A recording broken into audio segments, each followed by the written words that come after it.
Oh, it's not. Yeah. Those like step 2 ones, like the really big fancy ones, are like $300. Yeah. Okay, ask my mom to cut it for you. Put the baby on there and you weigh her? Where's the scissors? Oh. Is that the Here. doctor office? Want to put the food in here? No, I want to play with it. You guys had a good Christmas.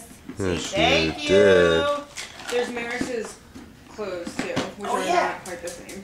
They're very similar. Marius! We forgot. This is yours because you were in the other room. Oh. Wow. That's nice. Oh, it has the pants on it, ladies. Here you are. Nice. Oh, you can like be like in it, Sam. Your mom's sweater. Yeah.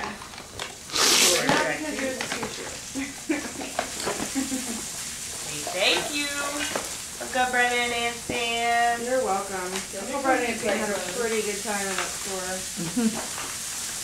Brett almost bought them Cowboy shirts. Well, maybe he had them. He was like, look, it's a Cowboys fan. Like, I don't think your dad would approve of that. If he bought the girl's Cowboy shirt. That would have been awesome. Yeah. So just, we didn't do it. They would have changed instantly. Right. Did you have a good Christmas?